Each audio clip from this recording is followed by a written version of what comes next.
Perdón, compañeros, algunas cuestiones técnicas. Estamos todos los que somos por ahí. Saludos a todos, compañeros. Muy buenos días a todos. ¿Me escuchan? Buenos días, Sí. profesor. Buenos días, Muy sí. buenos días. Buenos días. Qué gusto saludarlos, queridos compañeros, nuevamente. Ahora sí, entrando en materia sobre el ejercicio de facultades de comprobación de carácter local y posteriormente los impuestos en específico en materia local la semana siguiente. Así que les damos la más cordial bienvenida, queridos amigos y compañeros. Para mí es un honor y es un placer presentar a la doctora Edna Marta San Juan Valenzuela, que es una de las mejores catedráticas de la Facultad de Derecho de la UNAM y es una persona muy querida por el grupo universitario de catedráticos de Derecho Fiscal, así como todos los maestros. Querida maestra, sea usted muy cordialmente bienvenida a los cursos y diplomados virtuales de la Fundación Escuela Nacional de Jurisprudencia. En representación de nuestro presidente, el doctor José Gamas Torruco, presidente de la Escuela Nacional de Jurisprudencia, así como de el director de la Facultad de Derecho de la UNAM, que también es nuestro presidente, le damos la más cordial bienvenida. Muchas gracias por estar aquí, nos honra usted con su presencia y quiero, además de agradecerle, comentar el currículum que usted tiene tan vasto y tan amplio a nuestros compañeros. La maestra es catedrática de la Facultad de Derecho, en donde imparte los cursos de Derecho Fiscal 1 y Derecho Fiscal 2, en donde se analizan las bases del derecho fiscal, así como los procedimientos y procesos del derecho fiscal. También es catedrática del Centro Universitario de Estudios Jurídicos. Asimismo, es una persona que se ha desempeñado en el área de auditoría desde hace muchos años en la Secretaría de Finanzas del Gobierno de la Ciudad de México y asimismo ha estado en el área de auditorías directas. Actualmente está en el área jurídica de la Comisión Nacional del Agua en el organismo de Cuenca del Valle de México. Es una persona muy preparada y yo creo que es de las más grandes maestras que conocen de contribuciones locales. Próximamente se impartirá un curso específicamente en todas las contribuciones locales a nivel nacional. Así que le agradecemos a la maestra toda su participación. Muchas gracias, maestra, por estar aquí. Es un honor. Muchas gracias. Muy bien. Pues entonces comenzamos, queridos compañeros. Gracias a todos, son muy cordialmente bienvenidos. Estamos comenzando, querida maestra, y tiene usted el uso del micrófono y la palabra. Comenzamos a grabar el evento. Muchas gracias. Nuevamente agradezco el honor de estar aquí con ustedes. Gracias a todos los que están conectados por ahora a estos medios, que pues para muchos han sido una nueva experiencia, es una nueva experiencia, la cual tomamos con mucho agrado, porque indudablemente que no dejamos de aprender día a día. Le agradezco a la Fundación de la Escuela Nacional de Jurisprudencia y en especial al maestro Pascual Morales Pérez, que siempre me honra, ¿verdad?, con invitarme a venir a platicar con ustedes, pues algunos aspectos, ¿verdad?, de lo que hemos conocido a lo largo de mi trayectoria profesional y bueno, también en la parte de la cátedra. Es un honor contribuir y seguir brindando estos conocimientos a los que ahora están de al otro lado, ¿no? Agradezco de antemano su paciencia y bueno, pues entrando en materia, efectivamente a mí me tocó este tema, que es el ejercicio de las facultades de comprobación de la autoridad fiscal local. Y bueno, pues ya que vivimos en la Ciudad de México, no podría ser la excepción hablar precisamente del gobierno de la Ciudad de México. Nos llevaría toda una plática señalar los antecedentes que nos han llevado al actual gobierno de la Ciudad de México. Pero bueno, bástenos recordar, ¿verdad?, que lo que fue el Distrito Federal surgió como un departamento administrativo dentro de la Administración Pública Federal, era parte de lo que hoy es el Poder Ejecutivo, y bueno, con el paso de tiempo, si no mal recuerdo, en 1997 se cambia su naturaleza y deja de ser una área más del gobierno federal para constituirse como ya una ciudad y, por qué no decirlo, ya una entidad federativa. ¿Qué tuvo que pasar para ello? Pues tuvo que haber modificaciones a la Constitución Política de los Estados Unidos Mexicanos. Y bueno, hoy por hoy tiene su base la Ciudad de México en el artículo 122 constitucional, y amén de que ya contamos con una constitución local. Decimos que es una entidad federativa más, podríamos decir que es la entidad federativa número 32, pero muy sui generis. ¿Y por qué sui generis? Pues porque sigue siendo sede de los poderes de la Unión, y aparte de que es sede de los poderes de la Unión, no se organizó de la misma forma que las demás entidades federativas, toda vez que el fundamento constitucional de las demás entidades federativas lo encontramos, como ustedes bien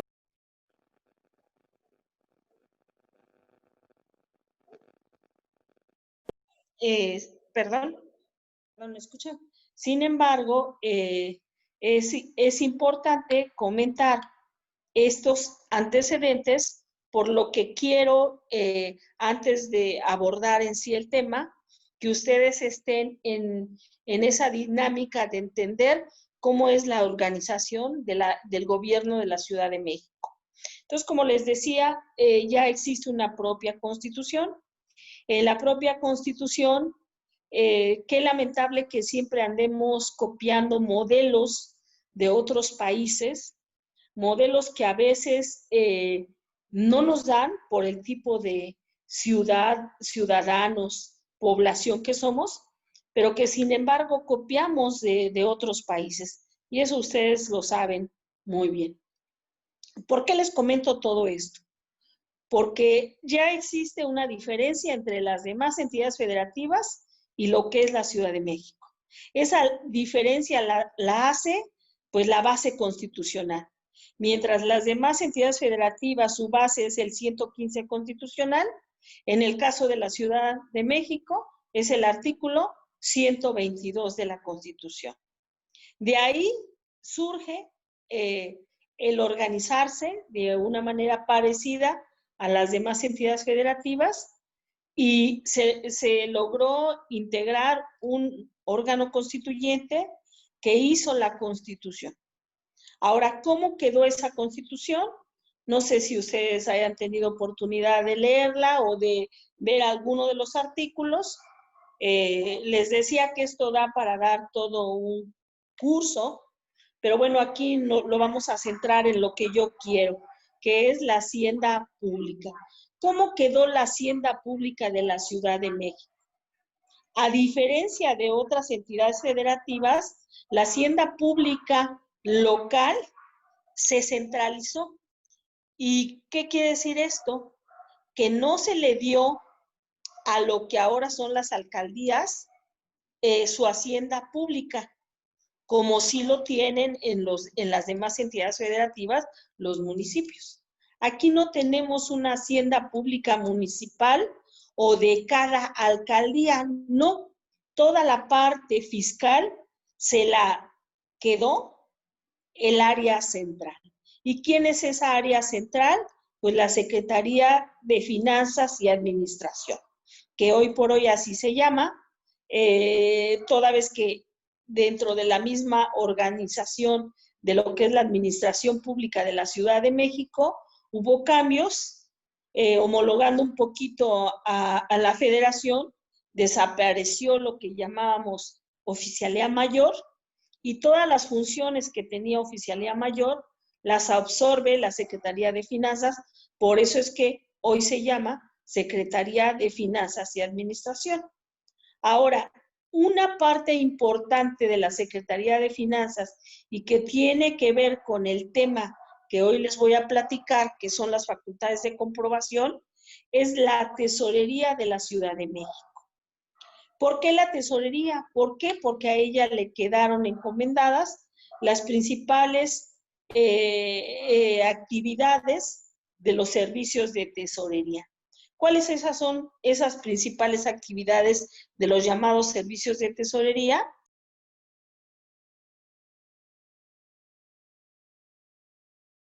Facultades de comprobación que nos lleva precisamente a hoy abordar este tema. Pero es importante comentarles que ya sabemos que la tesorería es una parte importante de la Secretaría de Finanzas y Administración, pero ahora bien, es necesario comentar que dentro de la tesorería, para realizar las funciones que le corresponden a la tesorería, también la tesorería se divide en 4 subtesorerías. Una de ellas es la subtesorería de administración tributaria, que algunos de ustedes han de conocer algunas administraciones tributarias que todavía persisten, que en un momento dado tienden a desaparecer porque ya se tienen muchos medios para el cobro de las contribuciones, pero que hoy por hoy todavía encontramos algunas, ¿verdad?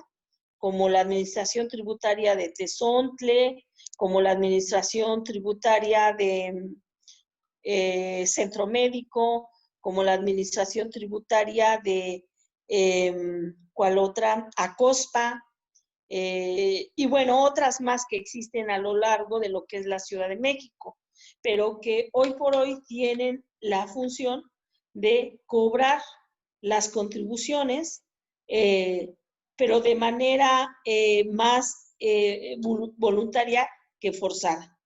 Y aparte tiene también la cuestión de resguardar los fondos y valores que se tienen por parte de la tesorería. Bueno, eso entre algunas funciones, muchas más tiene, ¿no? Pero bueno, son las que vienen a mi mente. También tienen la facultad para atender las solicitudes de devolución que le presenten los contribuyentes, y también tienen facultades para autorizar los que conocemos como convenios de pago en parcialidades. Todas esas gamas de actividades realiza esa administración, esa subtesorería de administración tributaria. Después viene otra subtesorería que es la de catastro y padrón territorial. Esta subtesorería es muy importante y equivale en muchas entidades federativas al área de catastro o de propiedad raíz, que también se le llama en algunos estados, y que es propio de su tesorería o bien de su Secretaría de Finanzas. Esta subtesorería de catastro y padrón territorial precisamente se encarga de llevar el registro del padrón de todos aquellos contribuyentes que tienen obligación de contribuir con 2 impuestos muy importantes. Uno es el impuesto predial y otro es el impuesto a la propiedad. Sobre todo del impuesto predial es muy importante porque ellos llevan precisamente el padrón catastral. Entonces ellos tienen incluso un sistema importante que en un momento dado, en el 2010, que entró en vigor, causó muchos problemas, ¿verdad? Porque cambió los valores catastrales y como consecuencia, al ser el valor catastral la base gravable para el impuesto predial, pues muchos ciudadanos, muchos contribuyentes se vieron sorprendidos, ¿verdad?, al cambiarles la base gravable y por ende aumentarles el impuesto predial. Pero bueno, ya esa historia se las platicaré cuando hablemos de ese impuesto tan importante para la Ciudad de México. Pues vean, existe una subtesorería precisamente para atender todos los aspectos relacionados con el padrón catastral, o sea, con el registro de contribuyentes que pagan el impuesto predial principalmente. Después existe otra subtesorería que es la de política fiscal. Esta otra subtesorería de política fiscal se encarga precisamente de hacer los estudios socioeconómicos y hacer los estudios respecto de cómo se vienen presentando la recaudación de los diversos impuestos, de las diversas contribuciones de la ciudad y si es necesario en un momento dado crear un nuevo impuesto o modificar las bases precisamente para el pago de las contribuciones. Ya platicaremos también en ese aspecto cuando veamos contribuciones locales.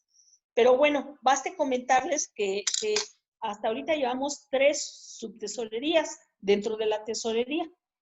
Sigue la que tiene que ver con este tema, que es la subtesorería de fiscalización. ¿Qué es lo que hace principalmente esta subtesorería de fiscalización? Pues se encarga de vigilar el cumplimiento de las obligaciones fiscales por parte de los contribuyentes que son sujetos de contribuciones locales y que pues tienen que cumplir con ello, ¿verdad?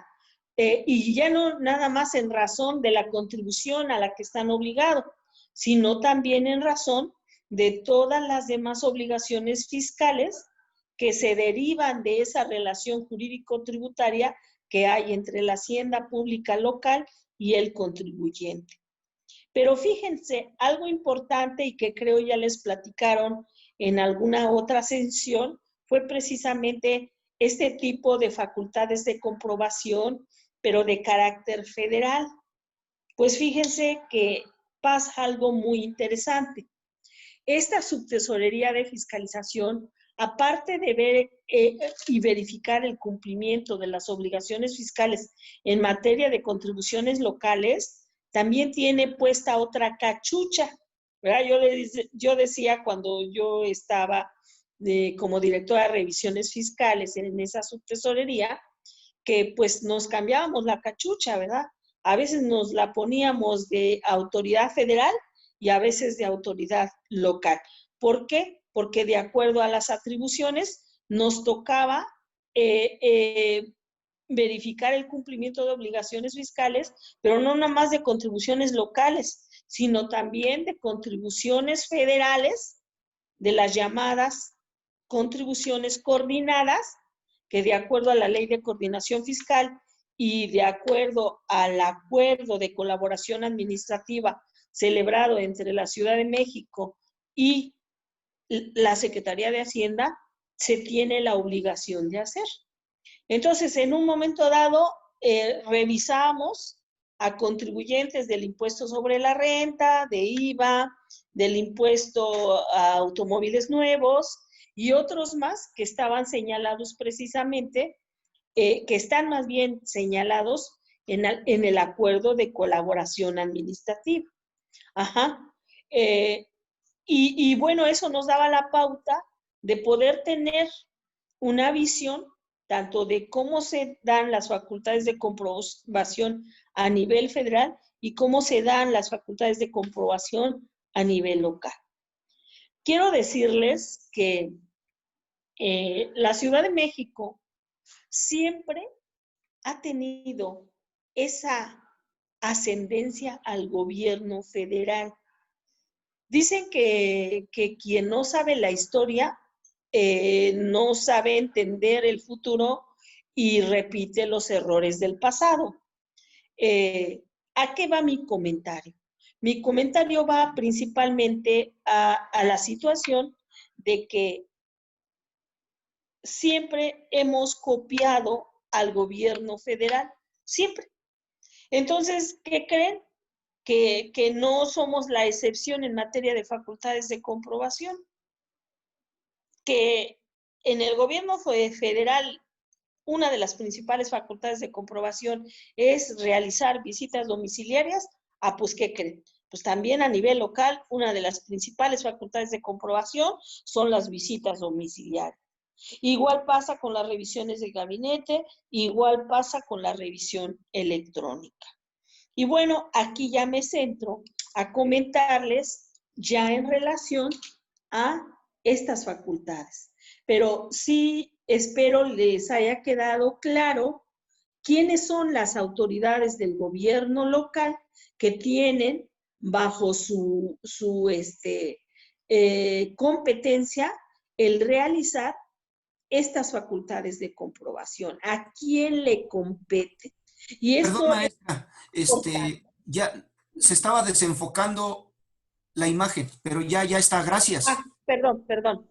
Sí, aquí le voy a mover tantito para efecto de ir siguiendo la presentación. Bueno, aquí comentarles. Dentro de las facultades de comprobación, precisamente, está como les decía, el comprobar el cumplimiento de las obligaciones de las autoridades en los ordenamientos fiscales, ¿verdad? El determinar las contribuciones omitidas, el darle seguimiento cuando se detecte algún delito fiscal y el sancionar en un momento dado en caso de que se den infracciones a las disposiciones que nos regulan en toda la materia fiscal. Ya les aclaraba yo que no todas las obligaciones fiscales derivan de la omisión de contribuciones. No, tenemos también otro tipo de obligaciones fiscales que tenemos que cumplir y que no precisamente derivan del no cumplir con una contribución. Por ejemplo, el tener bajo resguardo nuestra contabilidad 5 años. Esa es una obligación que tenemos que cumplir, pero no tiene que ver específicamente con la omisión alguna contribución. No, es una obligación formal que tenemos aparte, ¿verdad? Otra de las obligaciones que tenemos. Nosotros le hemos dado a la autoridad fiscal un domicilio. Si en un momento dado cambiamos ese domicilio, tenemos que dar el aviso correspondiente y en el término que la propia ley nos está señalando. Llámese Código Fiscal de la Federación, en el caso de la Ciudad de México, Código Fiscal de la Ciudad de México. Y esto nos lleva precisamente a que existe una cantidad de obligaciones fiscales que tenemos que cumplir, que no nada más derivan precisamente de lo que son la omisión de las contribuciones. Y bueno, pues hay que tenerlo en cuenta.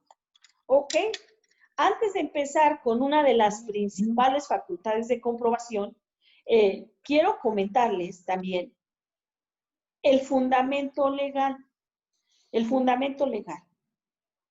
En el caso de la Ciudad de México, tenemos el llamado Código Fiscal de la Federación.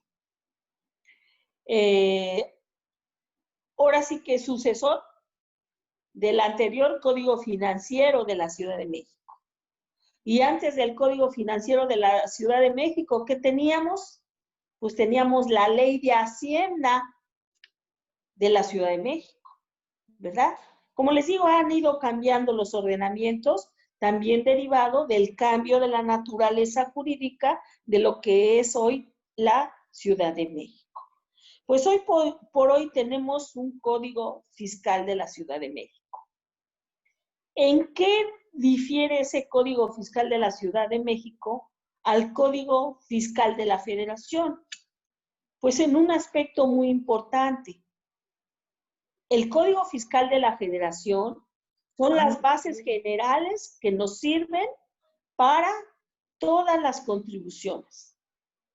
Pero en sí, cada contribución a nivel federal tiene su propia reglamentación, ¿verdad? Llámese impuesto sobre la renta, tiene su propia ley, su reglamento y aparte una miscelánea fiscal. ¿Qué pasa en el ordenamiento local? En el ordenamiento local tenemos un código fiscal que está bastante grande. ¿Por qué? Porque en sus distintos capítulos se regula cada una de las contribuciones. No tenemos un ordenamiento diferente o separado de lo que es el impuesto predial, de lo que es el impuesto sobre nóminas, de lo que es el impuesto sobre hospedaje o los derechos por suministro de agua. No, todos los tenemos en ese código. Ahora sí que ahí sí es una compilación de disposiciones de carácter fiscal local. Lo que no podemos decir de nuestro Código Fiscal de la Federación, por lo que ya les comentaba y que ustedes saben muy bien cómo está la reglamentación. Pero sí quería hacer hincapié en ese aspecto tan importante, ¿verdad? Porque eso incluso nos lleva a tener una mayor, ¿cómo pudiéramos decirle? Certidumbre, no andar buscando en diversos ordenamientos, sino todo tenerlo en un solo ordenamiento. Cuando surgió el Código Financiero, pues dijimos qué maravilla. Ahora, ¿por qué lo cambiaron de Código Financiero a Código Fiscal? Porque ya nada más quisieron dejar en el Código Fiscal la parte fiscal y llevar a otros ordenamientos la parte financiera, como es ingresos y como es egresos. Entonces, al separarlos, al crear las propias disposiciones de estos aspectos financieros, pues ya nada más se quedó como código fiscal y por eso se le cambió. A mí me tocó toda esa transición dentro de pues, la experiencia que he tenido en el gobierno de la ciudad, que ha sido de muchos años, no les digo cuántos para que no hagan cuentas, pero sí quiero comentarles que tuve pues algunos años trabajando en la Procuraduría Fiscal de la Ciudad de México. Fue una experiencia muy interesante, muy padre, en razón de la atención y resolución de los recursos administrativos, que fue toda una experiencia. Después tuve la fortuna también de estar en lo que hoy es el Sistema de Aguas de la Ciudad de México y tuve la oportunidad ahí de poder ahondar e incluso proponer reformas al código en materia de los derechos por suministro de agua y de los derechos de descarga a la red, de los que más adelante pues ya les platicaré gracias a esta oportunidad que me está dando.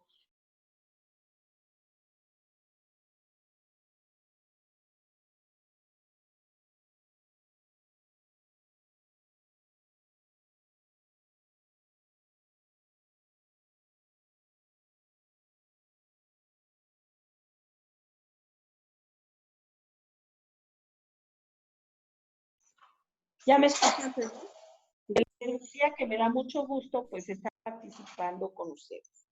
Bueno, siguiendo con el tema,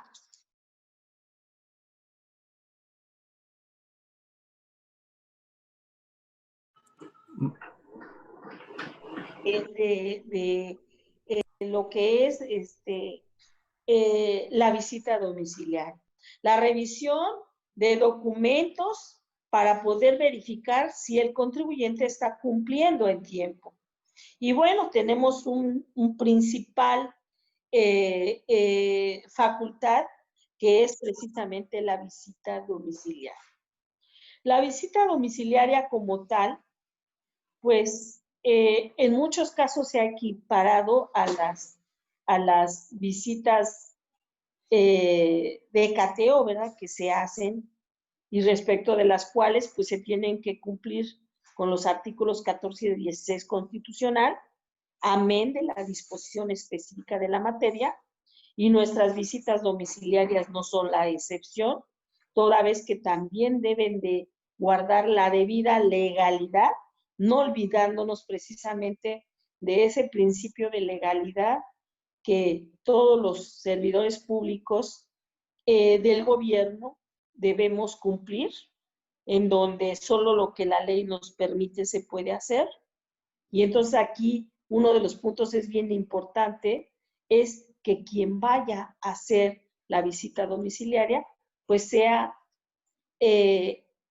personal autorizado para hacerla, pero además que quien la ordene tenga la competencia para hacerlo. No cualquiera pudiera dictar una orden de visita, sino tiene que ser la autoridad competente, que en el caso de que hemos platicado, esa facultad le está dada al subtesorero de fiscalización o subtesorera. Creo que ahorita es subtesorero, pero bueno, en algún tiempo fueron subtesoreras. En esa orden de visita se deben de cumplir lo que nos mandan los artículos 73, fracción 1 y 2 y 75 del Código Fiscal de la Ciudad de México. No los anoté porque pues nos llevaría a irnos muy, no se trata de que leamos artículos, sino más bien que platiquemos sobre lo que es esta facultad de comprobación. Y bueno, pues nada, les dejé ahí indicados los artículos, ya ustedes harán el favor de ahondar en ellos y analizarlos, ¿verdad? Con todo el tiempo correspondiente. Los requisitos de la orden de visita, vuelvo a repetirles, es un acto de autoridad. Al ser un acto de autoridad, se debe de cumplir ese principio de legalidad que nos lleva a que el acto debe de estar debidamente fundado y motivado. Y aquí les enlisto algunos de los requisitos que debe de contener la orden.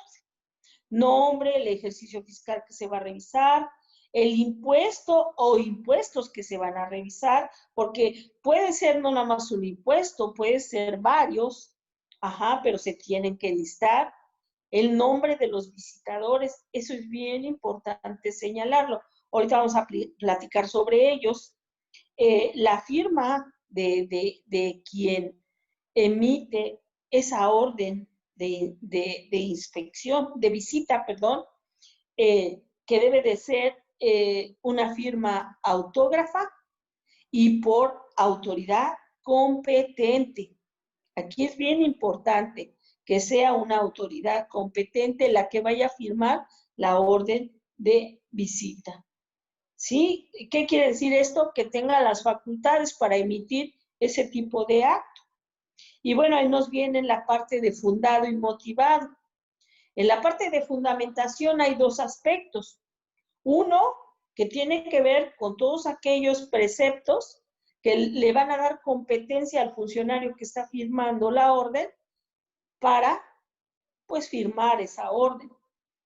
Y la otra parte, que ya es específicamente el objeto de la visita, que sería señalar, si vamos a revisar el impuesto predial, pues los artículos correspondientes al impuesto predial. Y motivado, siempre se debe de señalar qué le está dando origen a esa visita. Así como señalar el mecanismo de defensa que en un momento dado tiene el contribuyente en contra de ese procedimiento, y generalmente no se pone en la orden, pero sí se acompaña a ese oficio la llamada Carta de Derechos y Deberes del Contribuyente. Esto indudablemente copiado de las auditorías federales. ¿Por qué? Porque así lo maneja la federación. Les digo que siempre se copia, ¿no? Pero bueno, también está señalado en el artículo 89 del código y se deben de cumplir los extremos de la orden de visita. Ahora, ojo, mucho cuidado. Es una orden, es un acto de autoridad. impugnable solo vía juicio de amparo, no juicio contencioso, ni recurso de revocación. ¿Por qué? Porque pues ya ustedes sabrán que deben de ser respecto de resoluciones definitivas. Y en este caso no es una resolución, es un mero acto de autoridad que le va a dar ingreso a los visitadores para que puedan acudir al domicilio del contribuyente y puedan realizar ahí la visita correspondiente. Ahora, regresándome a la parte de los visitadores, es bien importante señalar que cuentan con credencial y que esa credencial trae una vigencia, pero además no basta con que traiga la vigencia, sino algo muy importante que siempre se debe de checar es que quien les haya emitido esa credencial también sea una autoridad competente. No basta con que cualquiera los habilite como visitadores, auditores, que también se les conoce como auditores. No, ellos deben de estar debidamente acreditados. Y en esas credenciales, que generalmente son tipo carnet, viene su fotografía, ¿verdad? Viene firmada por, como les decía, por la autoridad que tiene facultades para hacerlo. Pero aparte señala la vigencia que generalmente se les pone de 1 año para realizar este tipo de actos, que estará vigente del 1 de enero al 31 de diciembre del 2020. Bueno, pues ya esa credencial los está habilitando para poder hacer las visitas en todo este tiempo. Pero además es bien importante que en la orden estén señalados sus nombres, porque alguien puede decir, no, pero es que aquí está la credencial, está autorizado, está vigente. Pues sí, pero si no está señalado en la orden de inspección, pues, ¿qué creen? Con la pena. No puede participar, aunque tenga una credencial vigente, ¿verdad? Y bueno, ya dentro del procedimiento, pues estos visitadores se presentan. Ay, ¿sí me escuchan? Creo que ya me salí. A ver, Sí la escuchamos, maestra. ¿sí me escuchan? Es que no Sí, sé sí se cómo escucha. movía la presentación y Se pasmó la imagen, pero sí se escucha. sí algo pasó. Pero se Está. escucha bien. Qué Maestra, bueno, mil disculpas. qué bueno. ¿Quién habla? Habla Guereca, maestra. ¿El maestro? No, habla el licenciado Guereca, maestra. Sí, mucho gusto. Antes de que avance, maestra, ahorita que estaba tocando el tema de la orden de visita, algo dijo que la orden de visita es recurrible no a través de recursos, sino solamente a través del juicio de nulidad. No, a través del juicio de amparo. Atrás, sí. Es que yo no entendí bien, por eso dije, no, le vuelvo a preguntar. No, de amparo, de amparo. Ajá. Maestra, disculpe, si me lo Bueno, permite, soy el sí, licenciado Omar Yael, es un placer, pero mucho gusto. yo igual tengo esa pregunta, maestra. Este, eh, eh, por qué solo sería impugnable por medio del juicio de amparo? Porque yo entiendo que no está poniendo fin al juicio ni es una resolución definitiva, ¿no? Por lo tanto, pienso yo que sí sería impugnable por un juicio de nulidad. No, No, más bien, ¿qué tenemos nosotros que checar? Tenemos que checar contra qué procede el juicio contencioso y contra una orden de visita no procede, porque no es una resolución definitiva. Es más, no es resolución, es una orden. ¿Para qué? Para que vayan a revisar a un contribuyente. Ahí que Entonces, pueden alegar ajá. violaciones a sus derechos, antes llamadas garantías. Digo, no me quiero meter en esos temas porque igual no soy tan docta en esos temas, ¿verdad? Pero la orden de visita, si la llevas por ese camino, pues simplemente te van a decir que no son competentes. Pero vía amparo sí la puedes tumbar en un momento dado, ¿no? Ahora, en la práctica te voy a decir qué pasa. En la práctica, como generalmente cuando se presentan los auditores, en primera es difícil que encuentren al contribuyente. Entonces, tienen que seguir el procedimiento porque ese acto, como es un acto de molestia, tienen que notificárselos personalmente. Entonces, pues, ¿qué hace el auditor? Deja un citatorio para otro día, a una hora determinada, que esté ya el contribuyente o con quien esté ya puede llevarla. Así lo señalan las disposiciones. Pero, ¿qué es lo que pasa en la práctica? Y que yo lo viví muchas veces. Cuando llegas ahí, quien está a cargo, pues se comunica con el representante legal, con el área jurídica o con su principal área de contabilidad. ¿Y qué les dicen? Oye, es que vienen tales personas de la subtesorería de fiscalización, que van a hacer una visita. ¿Y qué te están presentando? No, pues que una orden. Muchas veces ya desde ahí, quien tiene conocimiento sobre esto, detecta inmediatamente si algo está mal. ¿Y saben qué es lo que han hecho? En la práctica, les vuelvo a repetir, yo lo viví muchas veces. Déjalos, que sigan la visita, que hagan lo que quieran. Al fin la tenemos ganada desde inicio. ¿Por qué? Porque la orden está mal. Quien la está emitiendo no es una autoridad competente ni facultad. Pero lejos de impugnar la vía del amparo, dejan que la ilegalidad de ese acto continúe. ¿Por qué? Porque saben que esa ilegalidad va a traer como consecuencia echar abajo todo el procedimiento. Pero se esperan hasta que ya se termina la revisión. Eso no es correcto, ¿verdad? ¿Por qué? Pues porque ahí se está perdiendo tiempo, dinero y esfuerzo de ambas partes. Pero sin embargo, pues son de las cuestiones que a veces, no quiero decir tampoco que sea siempre la regla, pero que a veces así los aconsejan los abogados y los contadores, ¿verdad? A los contribuyentes.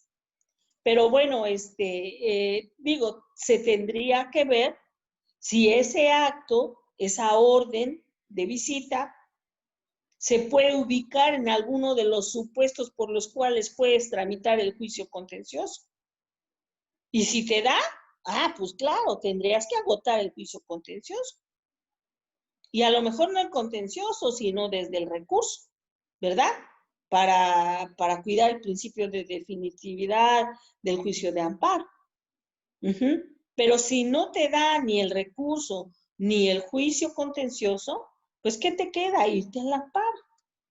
Claro, alegando precisamente una cuestión de violación a algún derecho humano de los consagrados en la Constitución.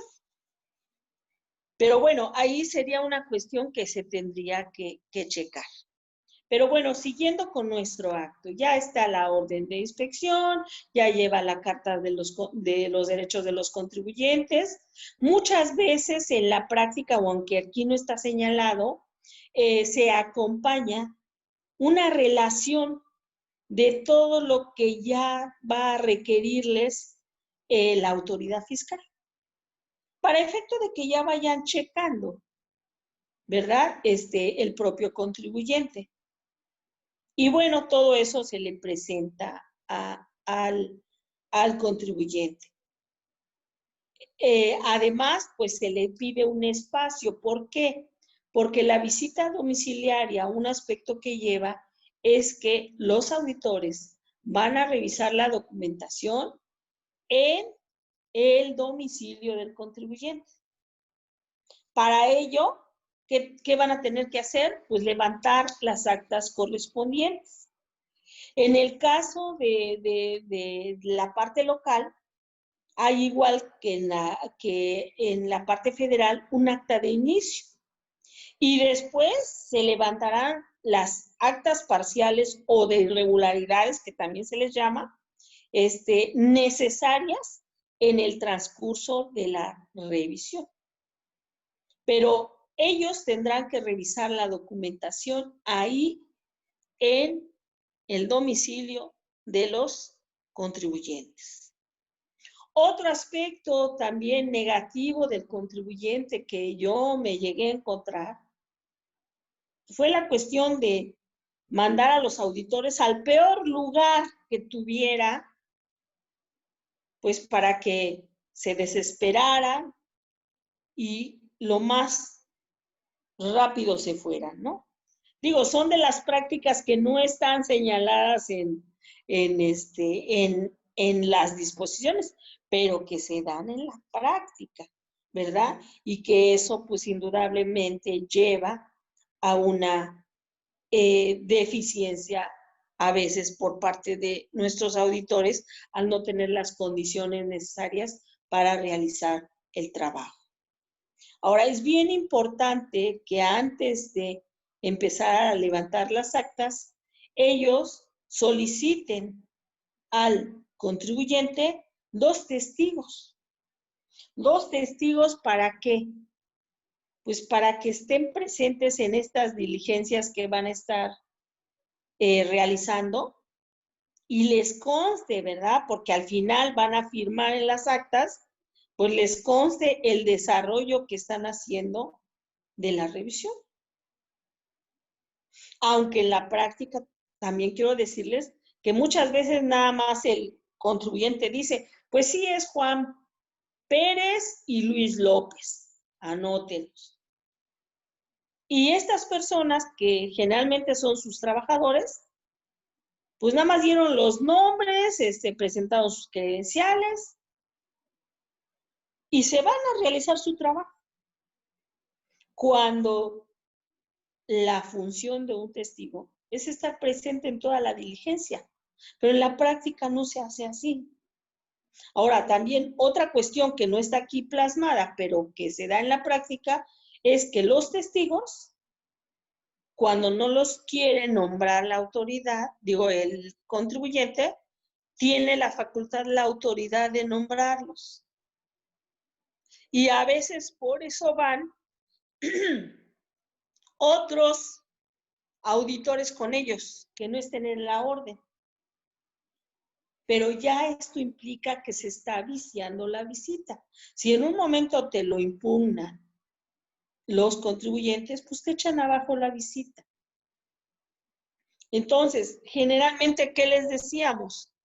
No, sabes que tú debes de tratar de lograr que el contribuyente te nombre los testigos.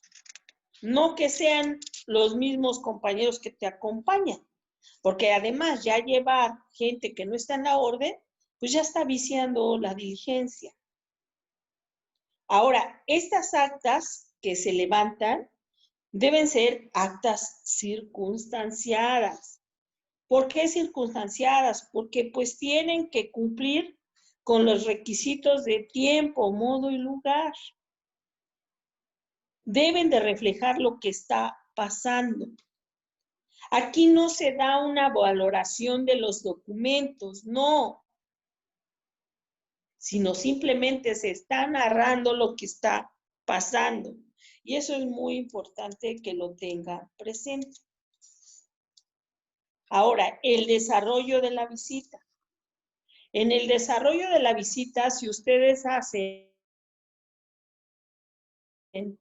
entre la fecha en que se presentó la orden y la fecha en que se levanta la última acta parcial, ¿Y qué es la última acta parcial? Perdón, la fecha en que se levanta el acta final. Todo ese lapso de tiempo debe de llevarnos a los 12 meses que la ley nos autoriza para realizar la visita. Pero algo muy importante, en la última acta parcial se le debe de dar su derecho de audiencia al contribuyente para que en un lapso de 20 días, que es la regla general, pueda aducir lo que a su derecho convenga respecto de lo que se ha estado plasmando en la visita. Y ya posteriormente a que se cumplen los 20 días, ya levante la autoridad lo que conocemos como el acta final. Ojo, aquí mucho cuidado. La auditoría, la visita domiciliaria, debe de ser, la regla general son 12 meses. ¿Esto qué quiere decir? Que el día que le estás dando a conocer el acta final al contribuyente, debe de ser un día antes de que se cumple el año. ¿Alguien me podría decir por qué un día antes? ¿Alguien podría decirlo? ¿O tendrá que ser el último día que se cumplen los 12 meses? Por ahí, No, compañeras que participen, las veo muy calladitas. pueden levantar la manita ahí en el chat y aquí me ayuda el maestro diciéndome quién. O la piensan y luego me dicen. Aide, perdón. Aide, a ver, adelante Aide. ¿Quién eres, Aide? Yo.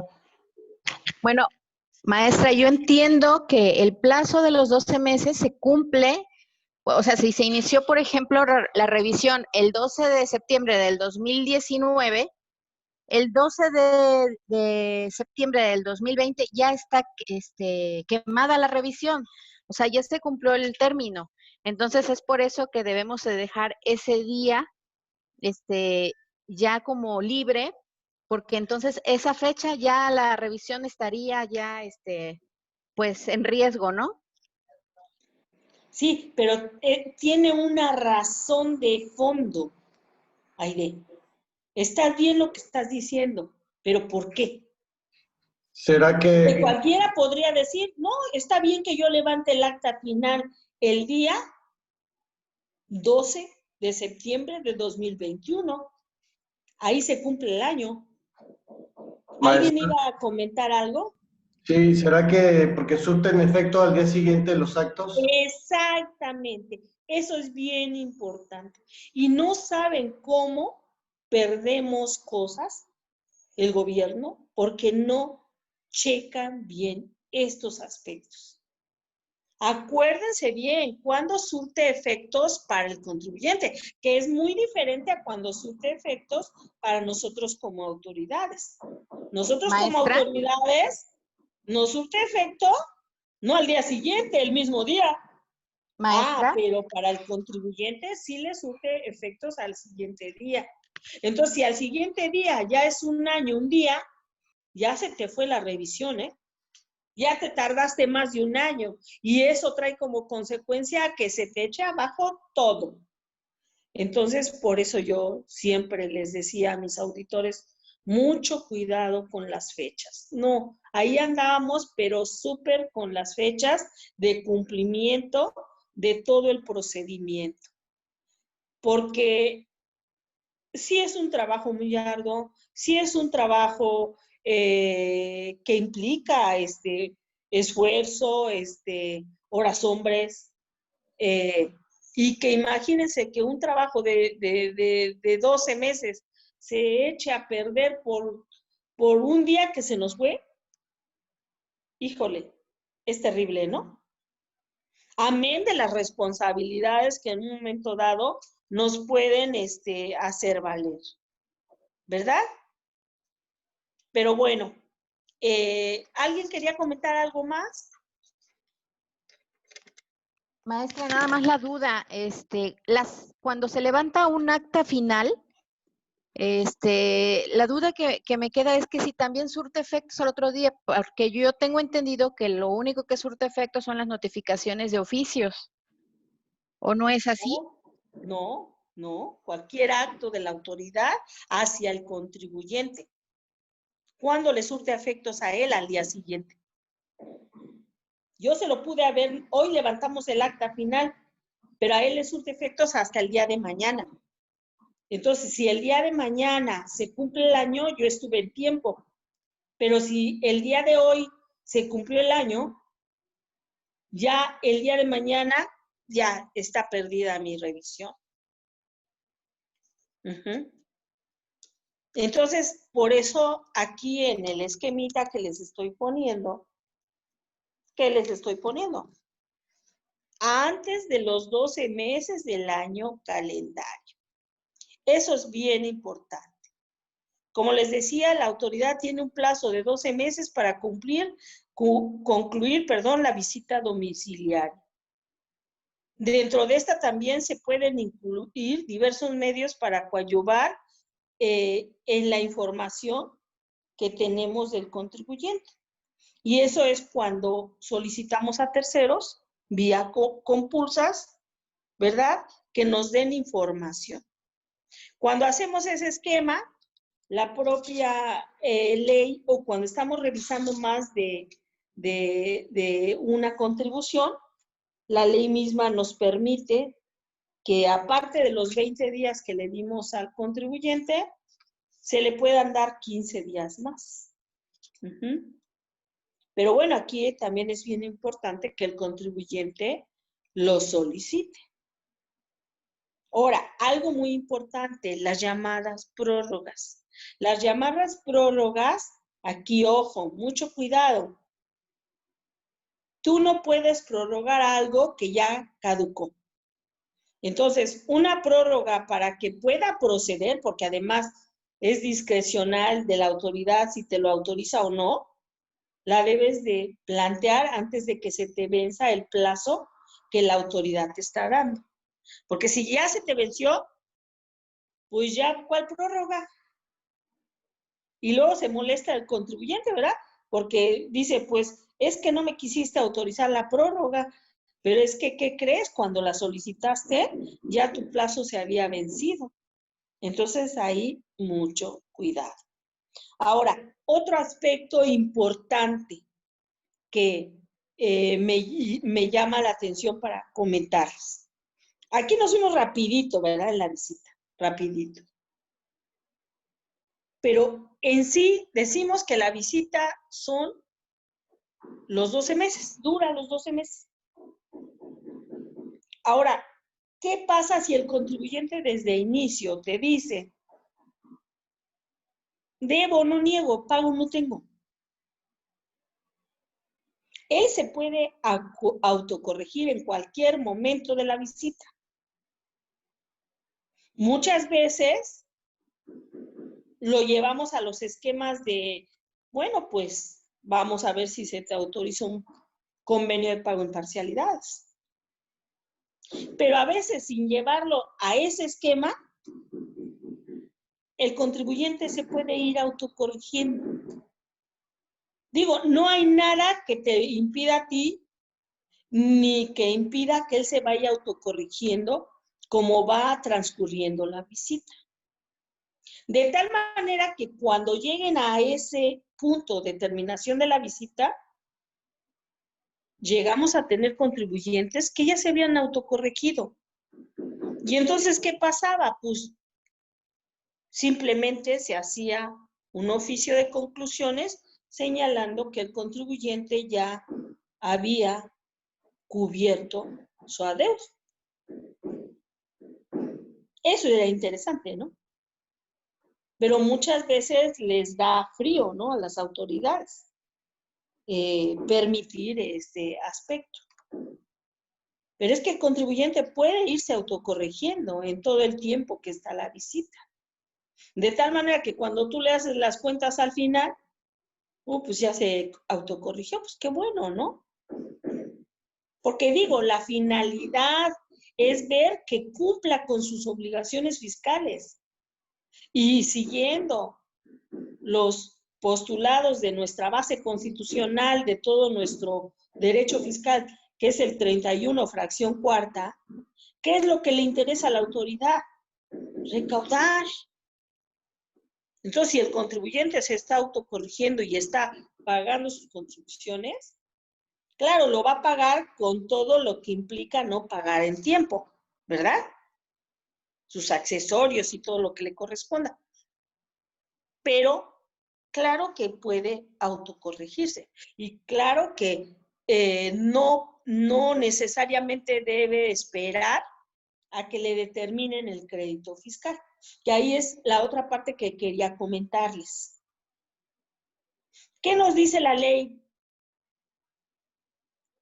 Que la visita dura 12 meses. Y entonces los 6 meses para emitir la resolución correspondiente, ¿qué es? ¿Parte de la visita o ya no es parte de la visita? A ver, ¿quién quisiera hacer el comentario?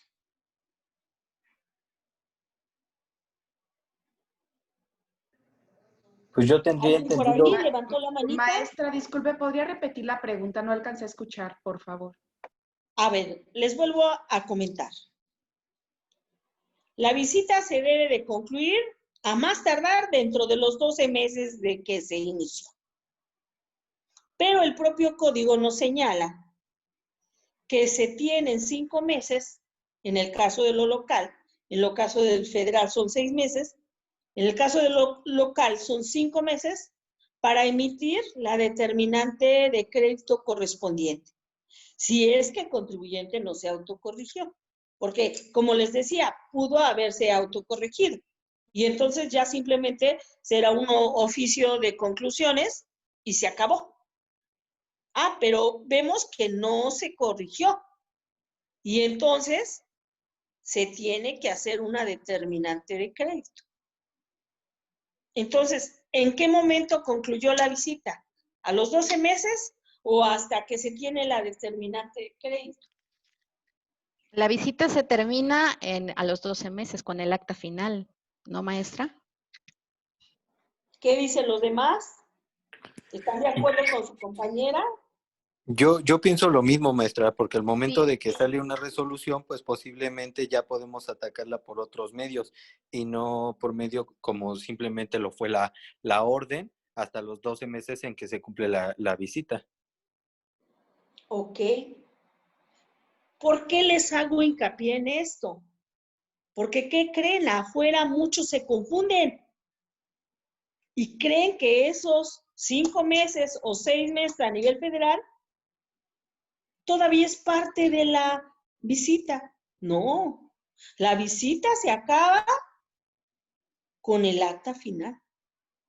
Ya ese periodo que le está dando el propio código a la autoridad para determinar el crédito es aparte. Ahora, a nivel local, tal vez no se ve mucho la diferencia, porque ¿qué creen? La misma autoridad que hace la visita determina el crédito.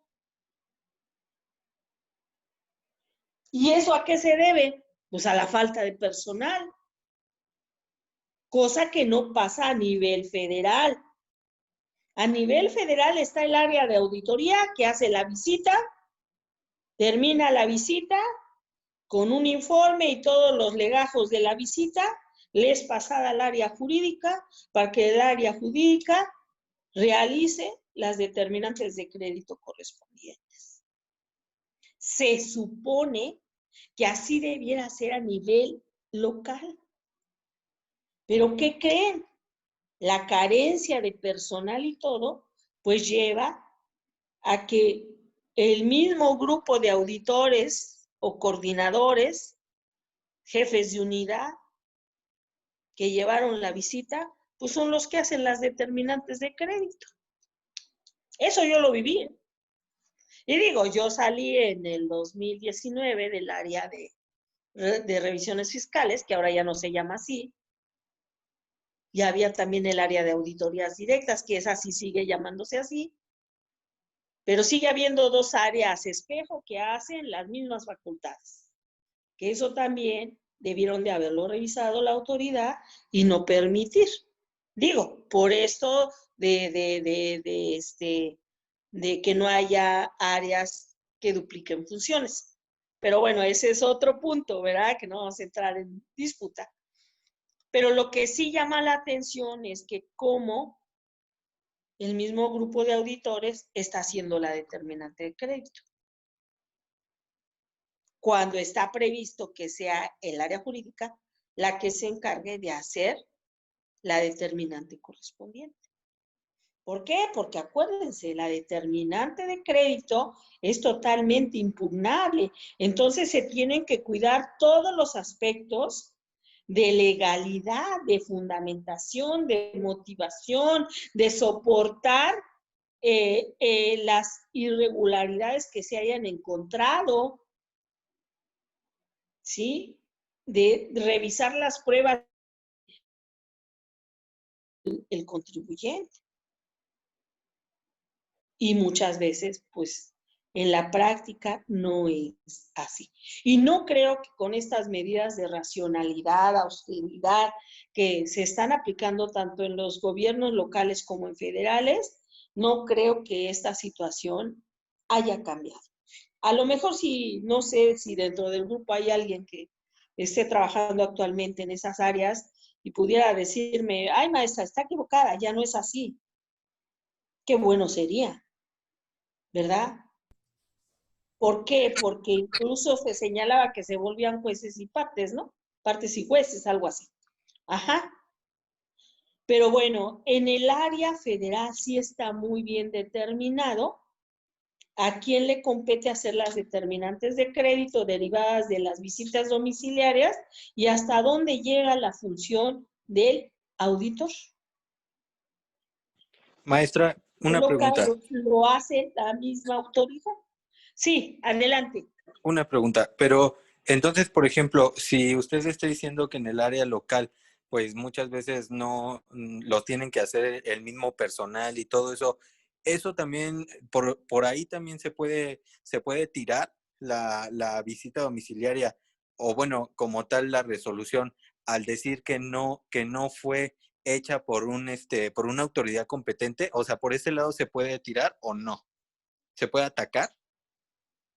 Lo que pasa es que en el reglamento, quiero decirte que como quien firma la determinante de crédito, en mi caso era yo como directora de revisiones fiscales, y estaba dentro de mis facultades, señaladas en el reglamento, emitir determinantes de crédito. ¿Sí? O sea, Ajá. yo no iba a la visita, ni Sí, estaba nombrada dentro de los que podían hacer la visita, no. Es más, ni siquiera yo firmaba la orden de visita. Ahí nada más quien tenía facultades para emitir las órdenes era la Subtesorería de Fiscalización. Pero ambas direcciones, tanto revisiones fiscales como auditorías directas, sí teníamos facultades para emitir las resoluciones derivadas de los procesos de auditoría. Entonces, por ese lado, si me la querías tumbar, pues no me la tumbabas. Pero en la práctica real, pues quienes hacían las determinantes eran los propios auditores. Sí, claro. ¿Sí? En la praxis diaria, vamos.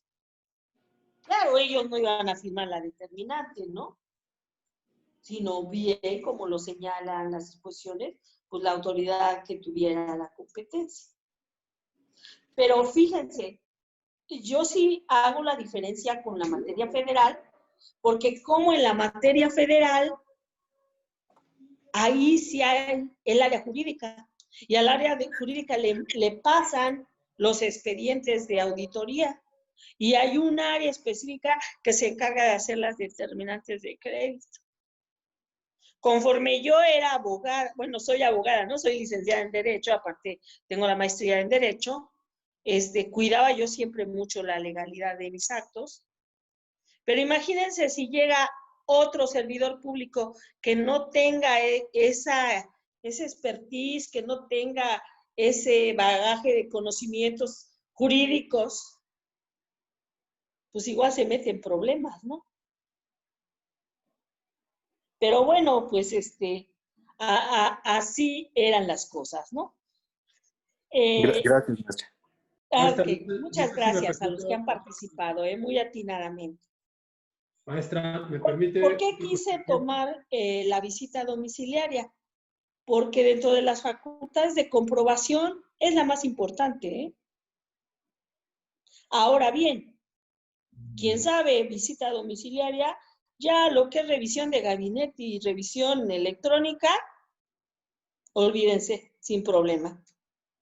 Que lleva otra metodología, sí, que es la que ahorita vamos a platicar, y perdón si ya no le doy la palabra ahorita a nadie, porque ya vi que ya son las 1:33, se nos va el tiempo, ¿sí? A lo mejor me voy más rapidito con las otras, pero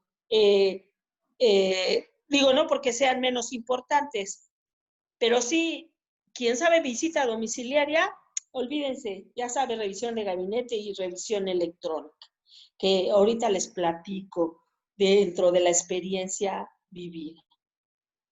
Ahora, muchos de los actos que se hacen en la visita tienen consecuencias, ¿verdad? Consecuencias en donde, como yo les decía, la autoridad local siempre está casi copiando lo que hace la autoridad federal. Yo alguna vez me opuse, y ahorita que veamos revisiones electrónicas les digo a qué. Porque yo decía, perdón, primero checa cómo va a funcionar esto a nivel federal.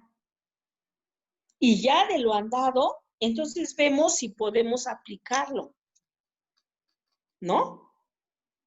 Porque también te metes a incursionar en figuras que, ¿qué tal si no le funcionan a la federación? Y ya tú también te metiste con esa figura. Como algo que también quiero decirles que me da mucho gusto haber sido de las pioneras en los llamados acuerdos conclusivos a nivel federal. Ustedes saben que creo la reforma fiscal más fuerte que ha habido en los últimos años fue la del 2014. ¿Por qué? Porque se hicieron unas modificaciones tanto al Código Fiscal de la Federación como a diversas leyes federales de contribuciones, pues que nos llevaron a que nos han llevado a esquemas diferentes y que en algunas cosas, pues, han tratado los gobiernos locales de homologar a la federación.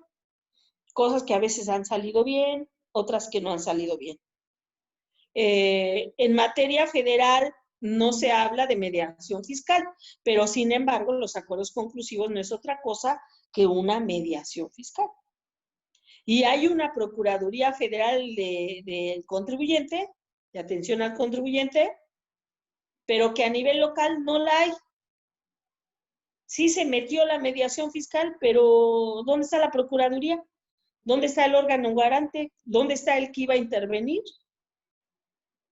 No, pues metieron a la propia Procuraduría Fiscal para que ellos llevaran la mediación. Y entonces ahí te quedas como que, ¿y es válido?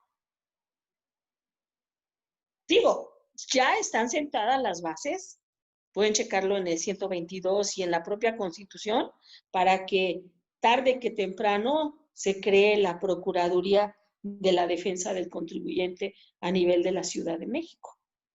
Por eso también yo no me quise oponer mucho, ¿verdad? Porque ya ven que luego checan en los antecedentes y si te tocaba o querías participar en un lugar en esos nuevos organismos, ¿qué pueden decir? No, tú te opusiste, ¿no? Entonces ya no te quiero, ¿no? Entonces por eso yo dije con mesura los comentarios, ¿no? Pero están echadas las bases, ¿eh? Van a ver, en un futuro no muy lejano se va a crear la Procuraduría de la Defensa de los Contribuyentes a nivel de la Ciudad de México. Pero bueno, ese es otro punto, creo ya me estoy saliendo de lo que es. Comentarles también que dentro de las reformas que hubo a la parte de visita domiciliaria más cercanas, fue el darle oportunidad,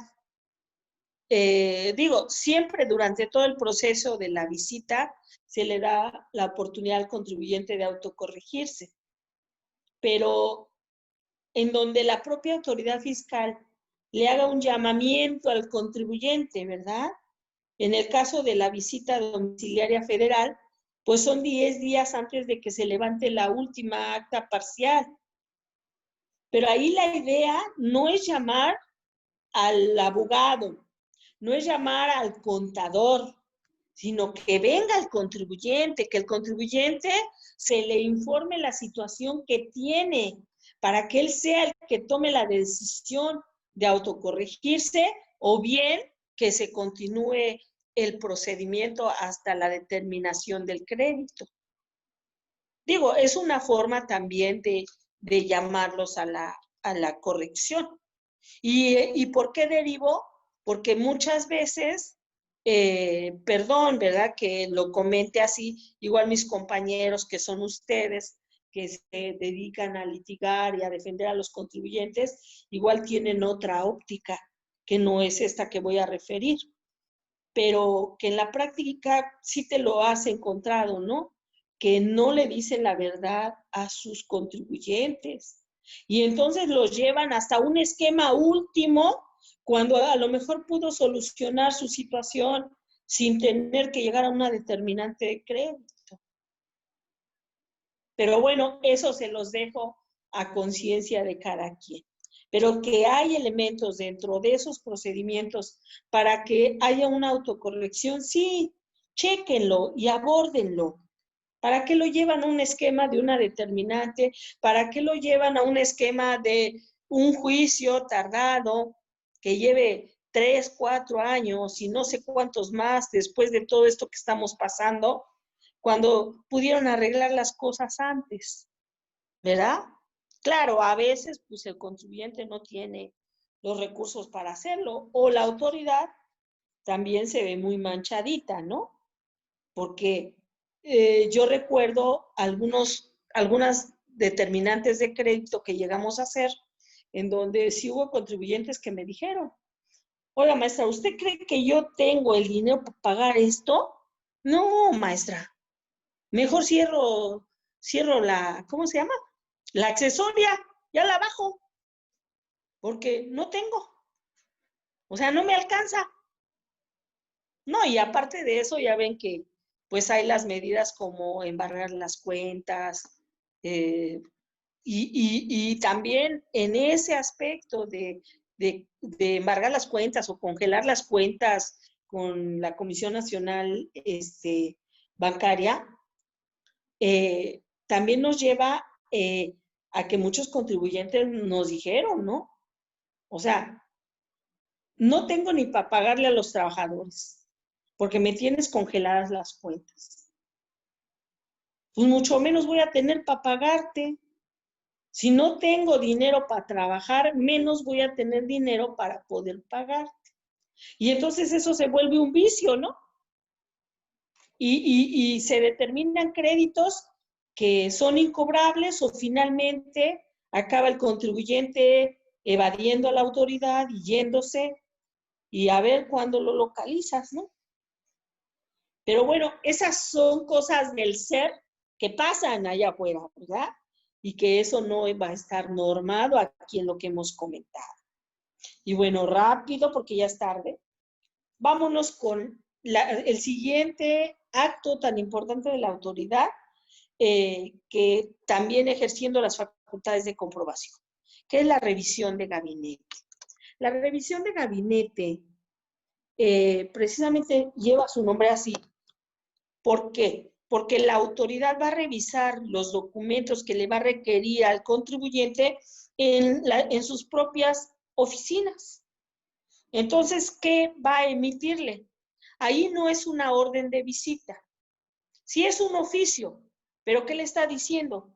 Que le está requiriendo documentación. ¿Por qué? Porque de los sistemas aparece que él incumplió con tal y tal y tal.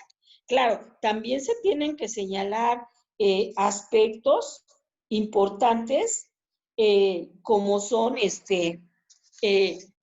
qué documentos requiere la autoridad y respecto de qué contribuciones, ¿verdad?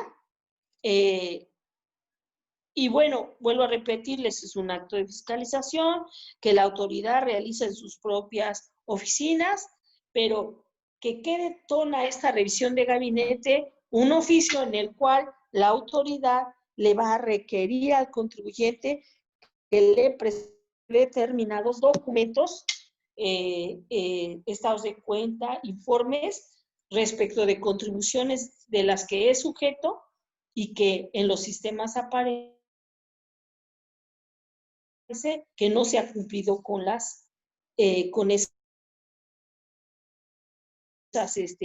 con el cumplimiento de las contribuciones. ¿Cómo empieza la revisión de gabinete? A ver si la alcanzan a ver. Está muy chiquito. Bueno, los que tienen computadora grande, pues ahí lo están viendo, ¿verdad? Pero bueno, aquí está señalado que detona la revisión de gabinete, ese oficio de requerimiento de datos y documentos debe de estar por escrito, también debe de estar dirigido al contribuyente, llámese persona física o moral, debe de señalarse el nombre de la autoridad que lo emite, se debe de señalar el lugar y fecha en que se está emitiendo, el lugar en donde se le está pidiendo al contribuyente que lleve sus documentos, el ejercicio fiscal que se le está revisando, el impuesto o impuestos que se le revisa, debe estar fundado, motivado, también debe de estar firmado autógrafamente. Esa es otra parte que no comentamos de la orden, pero que ya todos ustedes lo saben. Debe de ser firma autógrafa, no se admite facsimilar. Ahora ya se admite también la firma electrónica, porque hace las veces de firma autógrafa. Y precisamente el tener una firma autógrafa son todos aquellos signos inequívocos que dan como consecuencia la voluntad de quien lo hace. Por eso se pide, eso está señalado en jurisprudencia y por eso se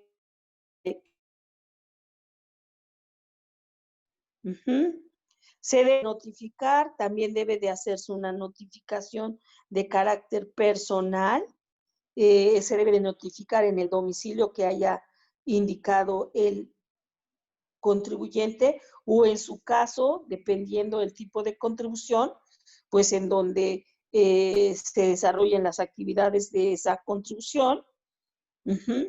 Igual, si no la encontramos, pues se tiene que dejar el correspondiente citatorio. ¿Por qué? Porque también es de carácter personal la notificación. Así se tiene que hacer. Y bueno, se comienza con la notificación del requerimiento. Ya se le indica. ¿Podría colocar la hoja horizontal? Yo creo que se vería mejor, por favor. ¿Sí? A ver, déjenme ver. Porque luego le muevo y ya está miedo. Estás aprendiendo, ¿eh? Ustedes ya son doctores en esto. Pero bueno, ahí ya lo ven mejor. Sí, mucho mejor. ¿Sí? Gracias. Ok. Entonces comienza con notificando el requerimiento. Se le comunica que debe de llevar los documentos que se le están pidiendo. Ya dijimos que si no está, se deja citatorio. Siempre se debe señalar el domicilio en donde está ubicada la oficina, en donde deben de llevar los documentos.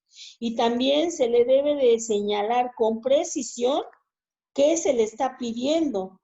No es una situación general que se tenga que señalar, no. Se debe especificar qué tipo de documentos debe de presentar, de qué contribución y por qué periodos. Y dentro de esos documentos pues están declaraciones, avisos y demás documentos. Pero aquí decimos demás documentos porque cada contribución implica documentos diferentes. Pero dependiendo la contribución que se esté revisando, se debe de especificar los que se deben de presentar. Si el contribuyente no le es suficiente el tiempo que se le da para que presente la documentación, se le puede hacer una ampliación por 10 días más. Y bueno, ahí es cuidando debidamente la legalidad la legalidad del acto de la autoridad. Aquí, a diferencia de la visita domiciliaria, quiero comentarles que aquí no se van a levantar actas. Aquí, ya una vez que se revisan los documentos, informes, datos, contabilidad que presentó el contribuyente, la autoridad va a emitir un llamado oficio de observaciones. En ese oficio de observaciones le va a dar a conocer los hechos o omisiones que conoció, derivado de los documentos que se revisaron y que considere la autoridad que implican un incumplimiento. Y bueno, estas observaciones también se le deben de dar a conocer al contribuyente a través de un oficio que igual debe de estar firmado por la autoridad competente.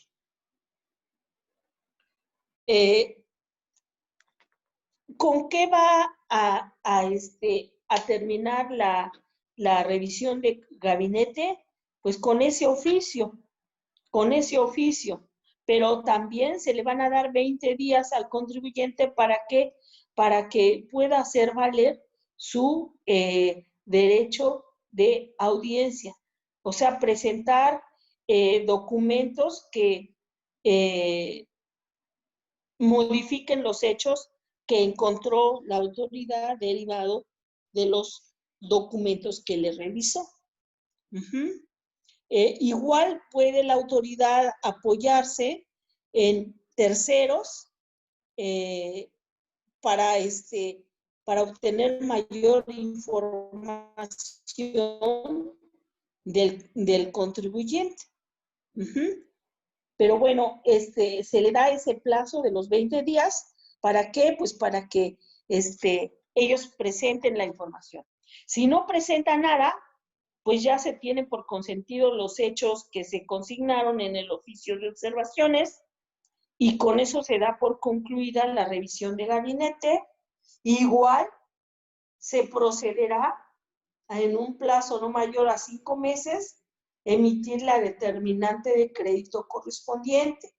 Aquí también puede suceder que el contribuyente se autocorrija.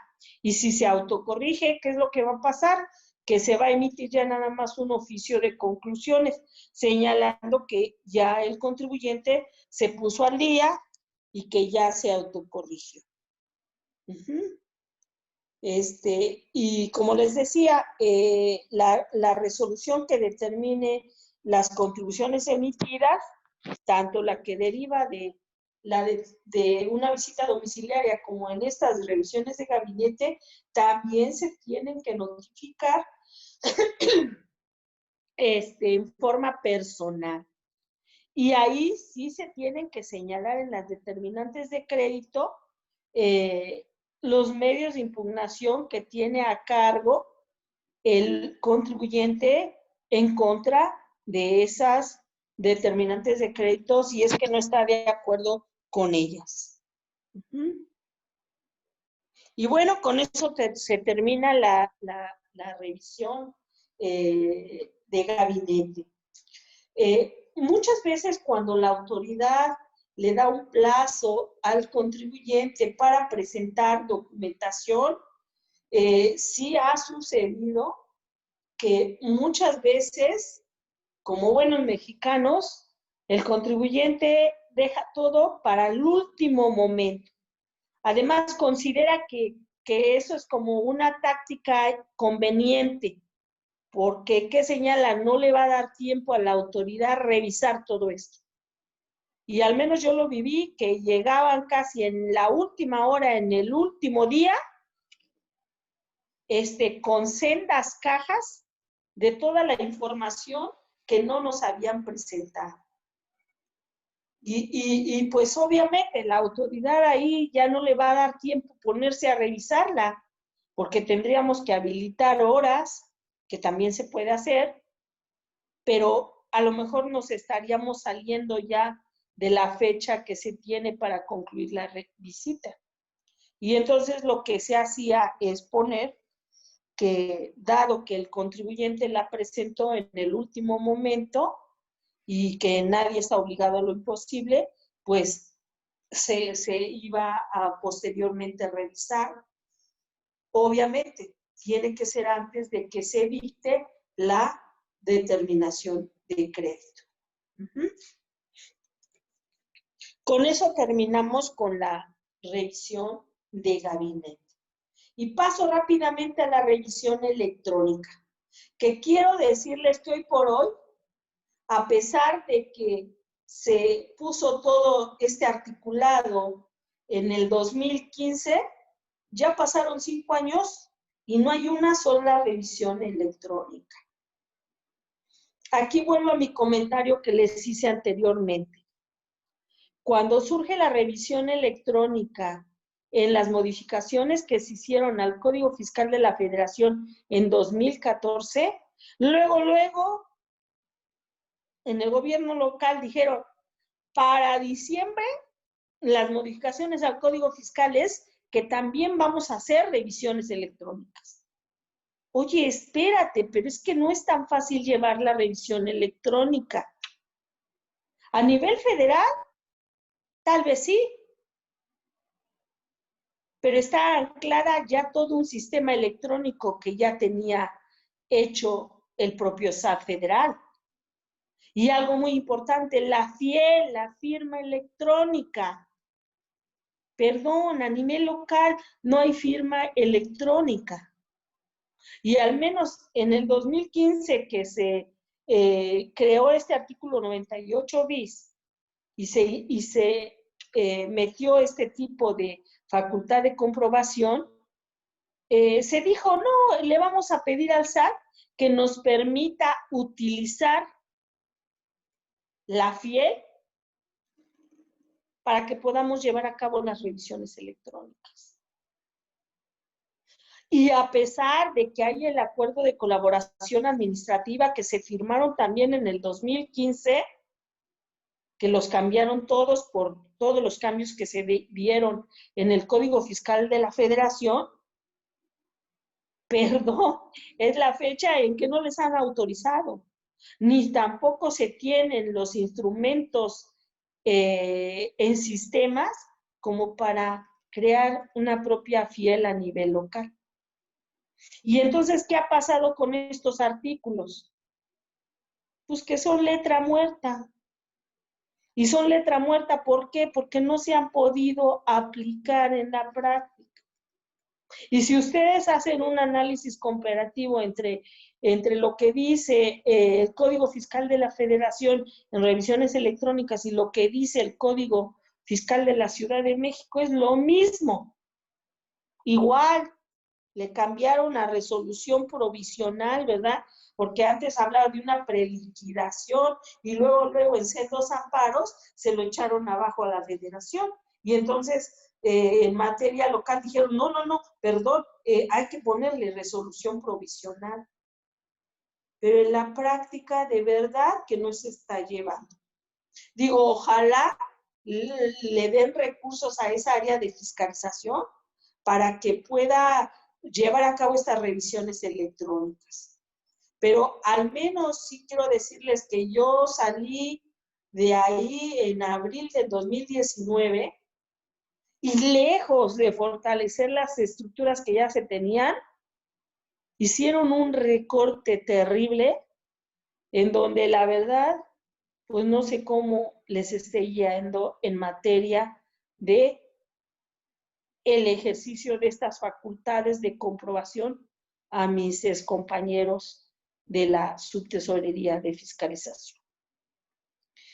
No ahondo más en este aspecto porque, como ya les dije, casi todo está de la mano a nivel federal.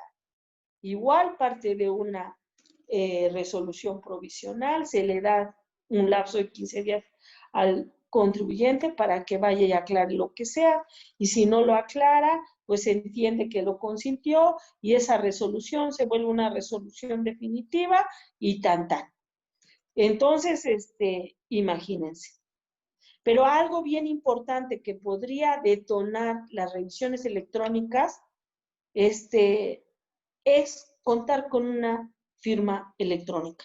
Y hoy por hoy, pues no se cuenta con esa plataforma, ni los contribuyentes de carácter local,